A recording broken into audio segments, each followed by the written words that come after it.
So Rali here, and Emerald from the Diamond Net, Hello. and we're gonna have a conversation. Yes. So let's see, where should we start? Actually, I'll go ahead and ask you, like, what were your awakening experiences like? So, like, did it come on like gradually, where there were several, or was it like an all at once kind of thing? There were quite a number actually. There were there were more than several. So the first one, which I talked about in one of my videos, was in this resort in Thailand. I was in Thailand, and I was very tired with spirituality. Like, you know what, fuck this, I'm tired. I've been meditating for hours a day. What am I doing with my life? Like, I just felt like I was being kind of ridiculous. So I was in this retreat. It was a yoga retreat. It was around my birthday, actually. I was like, okay, if it doesn't happen now, then fuck it. Like, that was my mindset going. Yeah. And I had sort of an experience that was kind of like a Kundalini experience. And then I went to this yogi guru over there at the resort. And I was like, oh, guru, I just had this experience. And he's like, yeah, well, that doesn't really matter. That doesn't have anything to do with anything. So he kind of shit on me. And I felt kind of like, well, fuck you, you know? It's like you finally had something, and then... Yes, and he's like, well, no, that doesn't matter at all. And I'm like, well, you know, fuck you and shit, you know? And then I was sitting down pretending to be very deep. I was looking at things, and he kept, like, coming to me. He's like, dude, that's not it, you know? Mm-hmm. And because I was like, oh, shit, like, I'm very calm now. I'm getting there. And he's like, dude, that's really not what it is. Like, you need to chill out a little. And eventually, there was a moment where I was just looking at the ocean. I think I was listening to either Muji or like one of these people.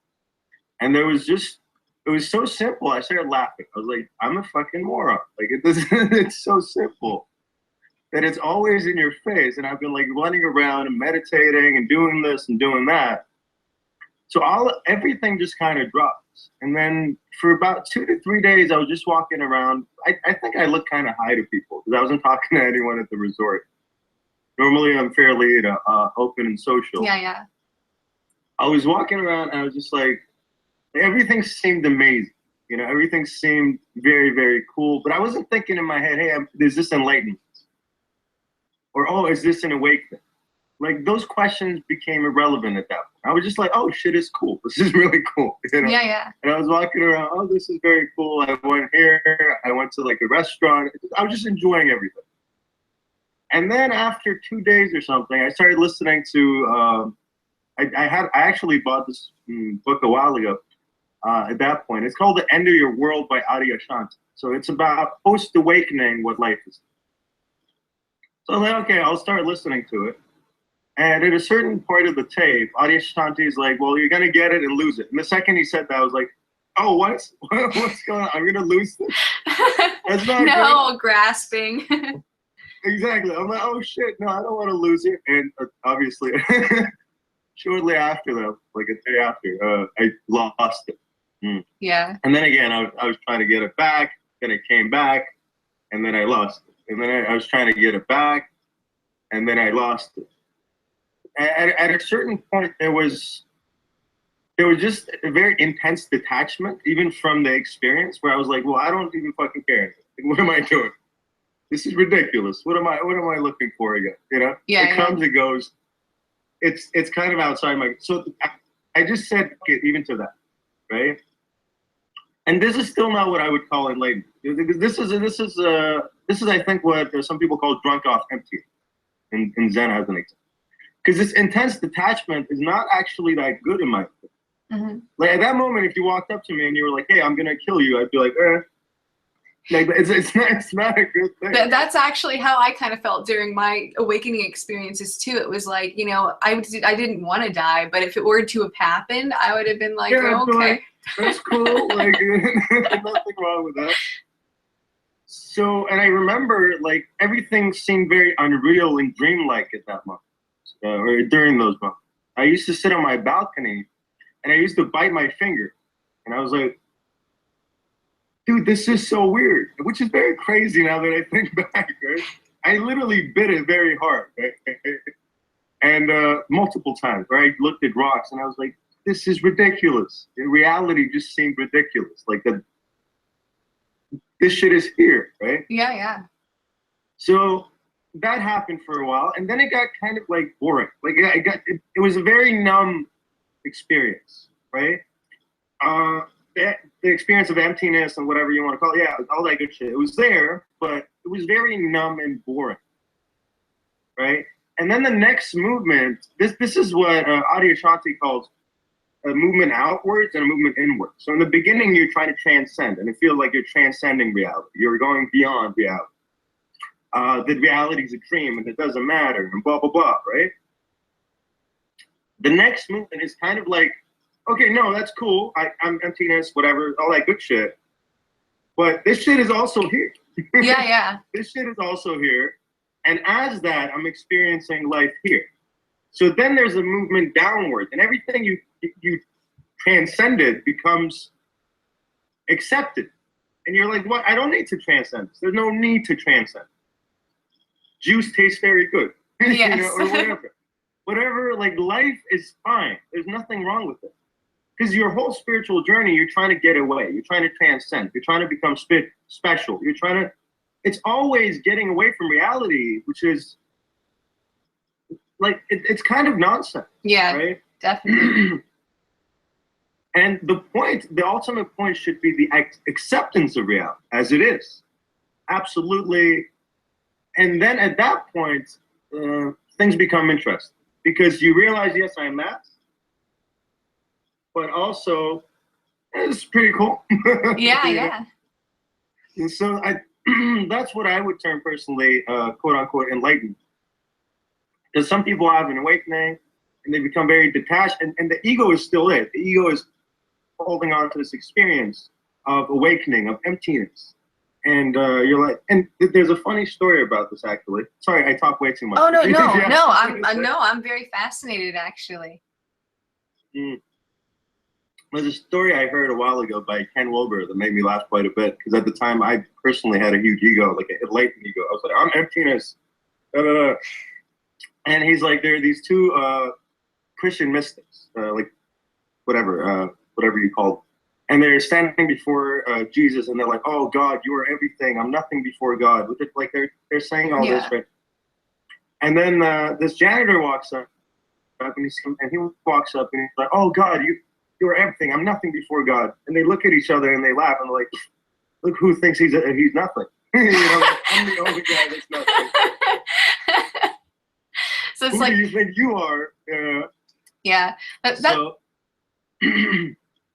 No, say what you were gonna say. No, like that's a mindset that I've personally encountered, you know, like, and there's always like this covert, like trying to get somewhere, trying to be something, or, you know, like, and it becomes a little bit uncomfortable when you finally kind of get a grasp on that, because it's like, oh, has this all been a lie this whole time that I've told myself, you know, like, so it's that feeling of, oh man, I've been on the wrong track, you know? No, definitely. It feels like that at a certain point, right? You're like, what? Am I full of shits? Yes. and Adyashanti says, like, ultimately, you get to a point where you just cannot bullshit yourself. And that's very true, right? Yeah. It's, again, for the longest time after awakening, and you bullshit yourself so much. And I said all this, actually. But yeah. So basically, you stop bullshitting yourself. You accept reality. You accept. By the way, that doesn't mean you stop having opinions. Yeah. Oh, yeah. Some people think like stop having opinions about things, right? Like in the comment section, I call someone a douche, and someone was like, "Well, I thought you didn't make judgments." Like, dude, you still have opinions. Oh, you don't yeah, care for them that much, you know. During my second awakening experience, and mine were induced through use of an entheogen, you know, it just so happened to dawn upon me. And I didn't even think about it as anything relating to enlightenment until I heard of the concept years later. Oh, really? Yeah, no. So it was like I went in completely like not expecting anything. I just thought, oh, I'm going to go see some cool colors, and, you know, this is going to be a novel experience. And then it was like, oh my gosh, this is...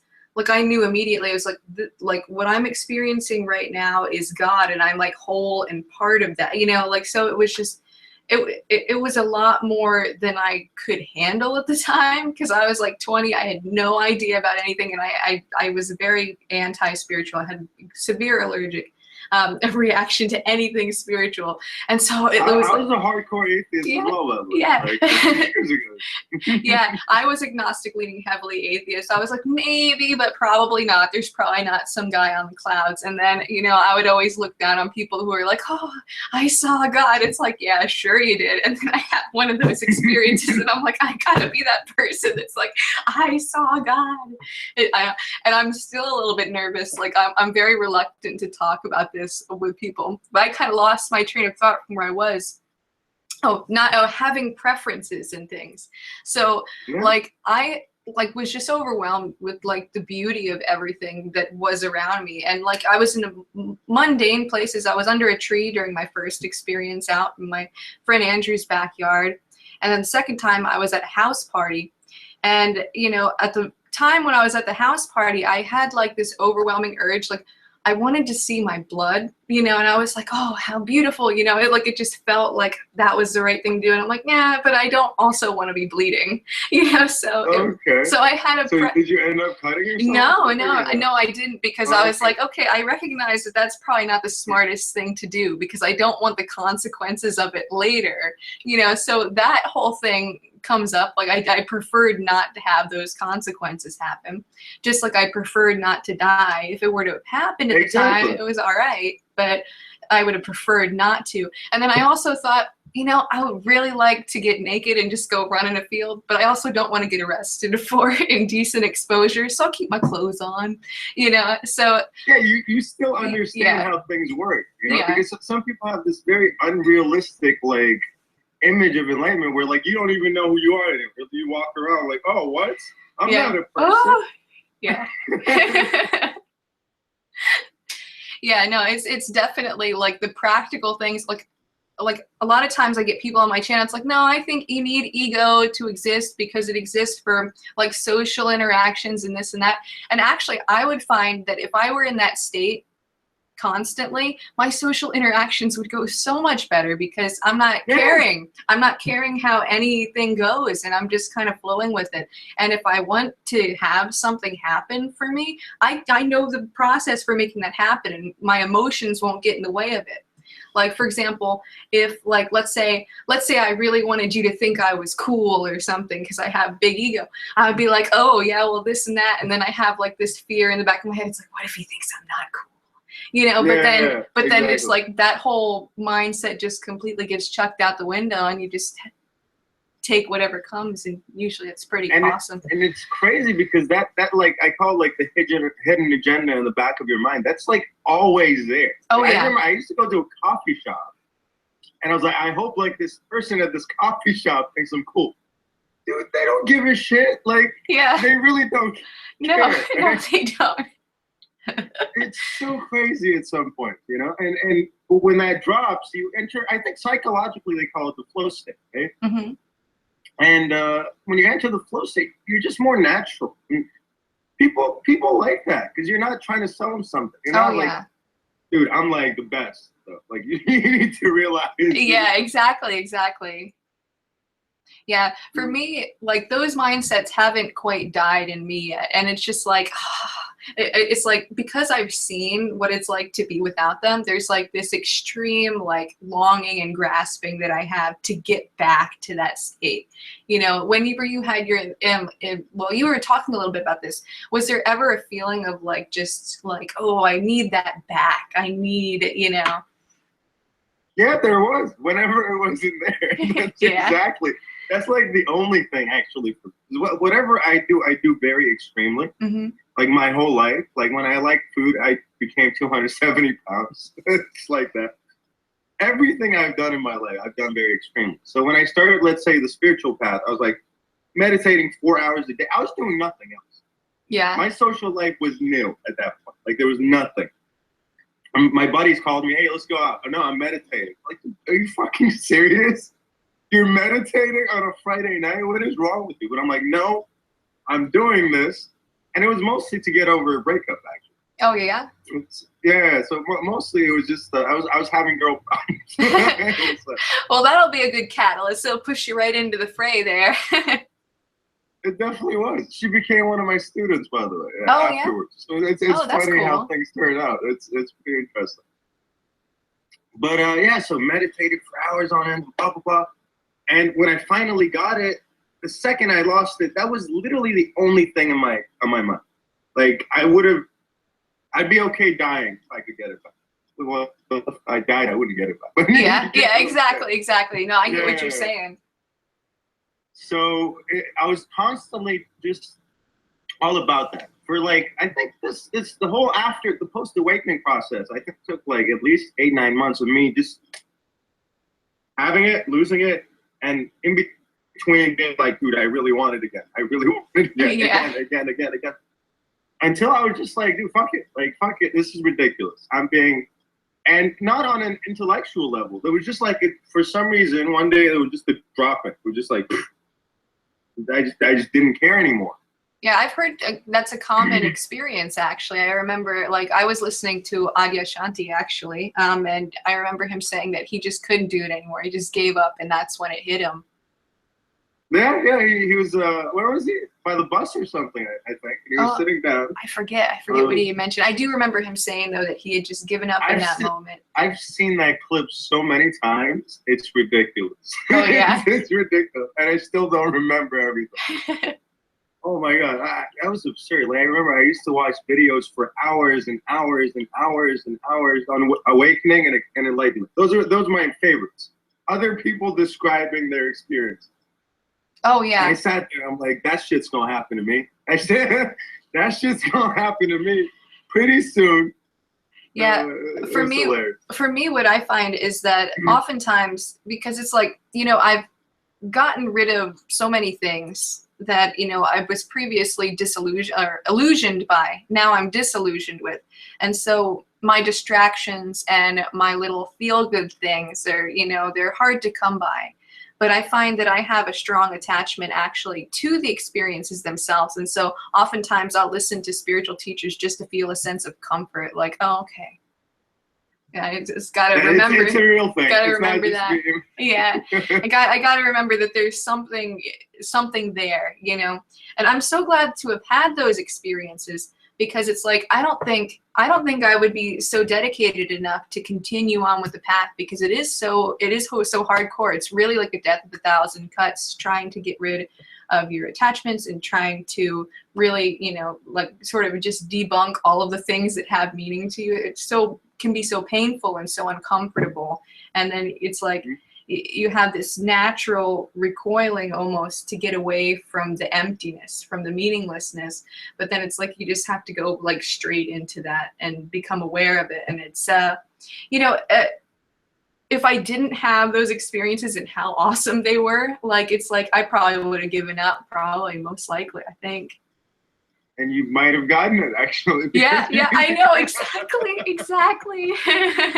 I might have been like, screw it. And then it's like, oh, what? Insta Buddha or something, yeah. No, but the thing that helped me the most, actually, during said periods of time was a Muji quote that I love, and I still love quite a bit. And he says an awakening, or a Satori experience, whatever you want to call it, is like getting an injection. Afterwards, the needle is in, the drugs are being injected. You just got to let the process happen, right? And the process happens by you being brutally honest with yourself. And that I think that's about it. Just be brutally honest with yourself and try to accept life. And whenever the ego kicks and screams, let it kick and scream. Don't try to stop the ego from kicking and screaming, because that's the ego trying to make the ego stop. Yeah, exactly. And that's more action that the ego is taking, and the action like makes the ego stronger in a sense. It's like trying to not think when meditating.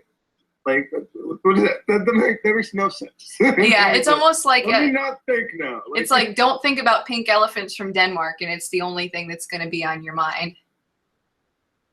Exactly. So, yeah, I love that quote. I remember I used to watch this clip, and I think I watched this clip as well 1,000 times.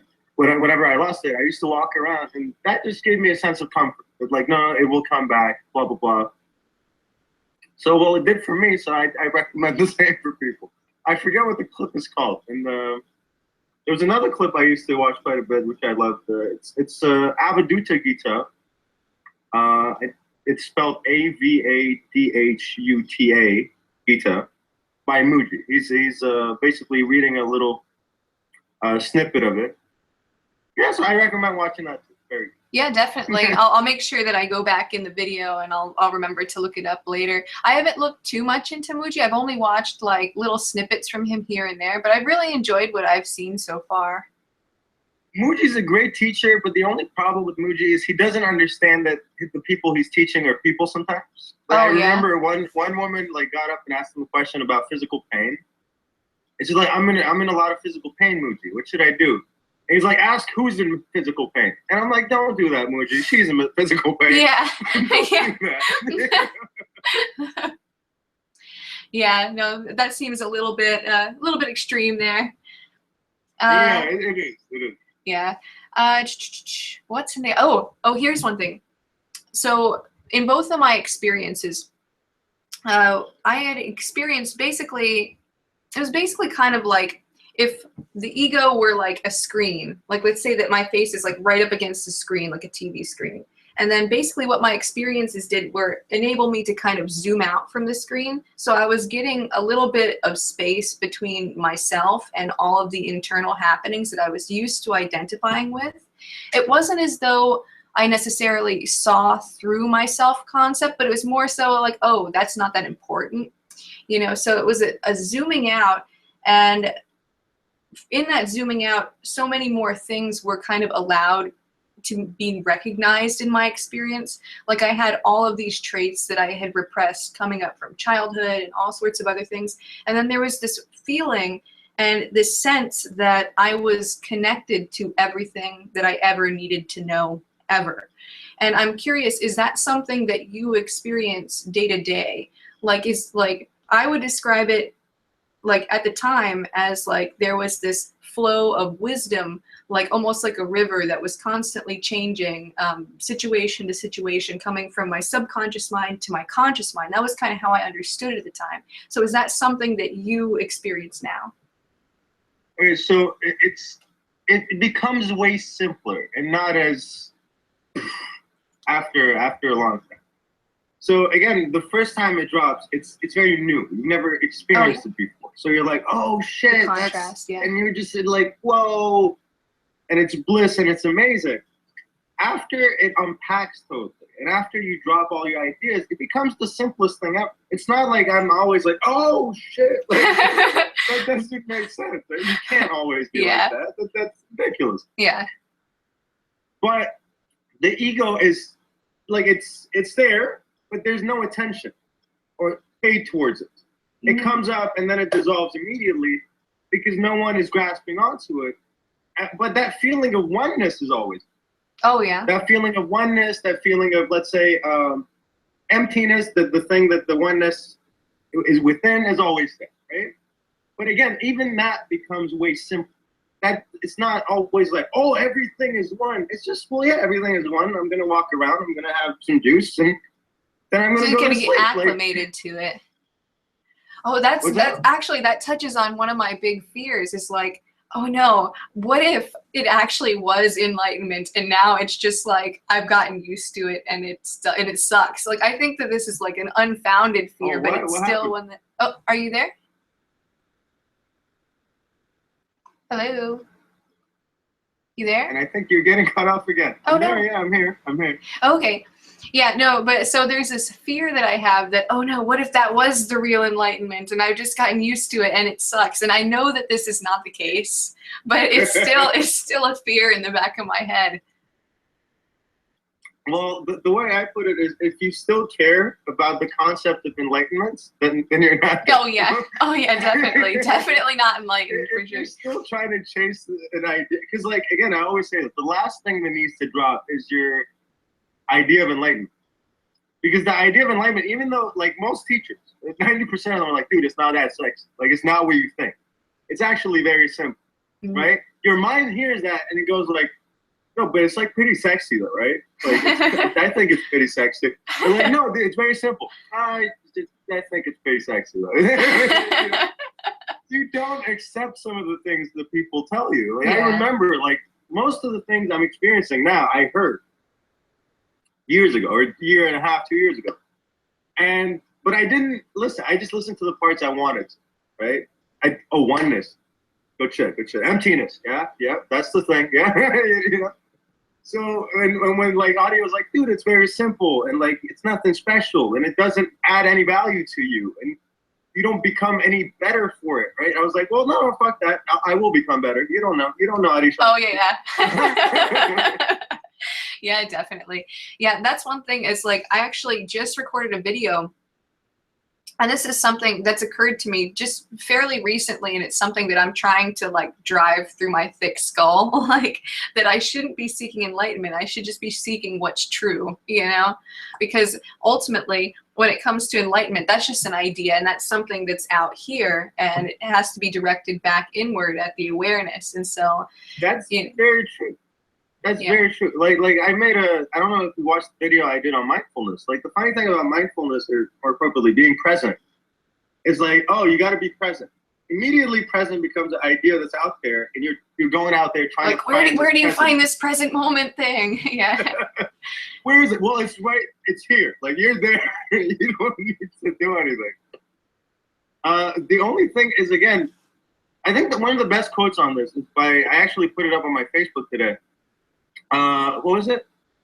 Do not seek the truth even, only cease to cherish opinions. This is by the third patriarch of Zenite, right? Just cease to cherish opinions. Just don't give a shit so much about your own mental life. Yeah. That doesn't mean deny that it's there, but stop grasping onto it so much. Yeah, get yourself out of the thoughts pile and, you know, away from it in a sense. Yeah, no, don't do that. Let them be, but don't grasp onto it. Like meditation, as an example. When you meditate, thoughts come, thoughts go, right? Meditation is just observing the thoughts come and go, not holding on to it, not grasping and making more thoughts, and you know, doing all that. So it's similar with the ego. You gotta let it do its thing, but don't grasp onto it. Don't make more shit out of it. So Nisargadatta Maharaj, who was one of the most famous jnanis, they asked him, does the ego ever arise for you? He's like, yeah, and the second it arises, it dissolves because I don't grab it. I don't, you know, it just gone. That makes sense. It's kind of like the quicksand idea, like don't struggle, you know, because the struggling makes you sink faster. Exactly. Because as soon as you try to grasp on, then it has something to feed on. And then it feeds and it becomes bigger, and then it feeds and it becomes bigger, and then you try to get rid of it, and it's more ammunition for the ego, and it's just a never-ending cycle. So yeah, it's just not that serious, and it's not that. It's just let reality do its thing. Just observe. that makes sense, and I think like it's good that you brought this up because like when I mentioned like just get in touch with what's true, like I would say that one of my first glimpses of what's actually true was when I learned how to paint when I was 15, and basically I had before, you know, been used to labeling objects as this or that, like, oh, here's my face and there's an eye and there's a nose. But then, you know, when you're learning how to paint realistically, you start noticing things just as light and shadow. And you recognize that the visual plane is just like a flat plane of shapes imbued with colors. It's just constantly in flux. And so like but also when you go to paint, you're doing a translation process. So you're noticing, and in that sense, that's focusing on reality. But then you're finding a way to like wrap your mind around it so you can actually translate it onto a canvas or onto a piece of paper. And so I had always been approaching like truth seeking in those ways. Okay, let's scan my perceptions, let's scan my thoughts, and let me try to find a way to wrap my mind around it so I can understand, you know, in the same way that I would be translating from my experience to something else. And then there was this idea like, oh, am I really getting it? Am I really aware of it? But then it kind of clicked to me the other day. It's like, oh, that's the struggling. That's the thoughts trying to wrap themselves around. That's me getting involved in thoughts without even realizing it. you know, and yeah, so it's very tricky. It's very covert to notice these subtle processes. Yeah, and another thing about the truth that one needs to understand after a week is, number one, never try to fit your experience in the box of the experience of teachers and other people, because their concepts can never get to their actual experience. So this is something that some people do, that they're like, oh, let me fit it into what he said right now. Oh, yeah. Just let your experience be your own experience.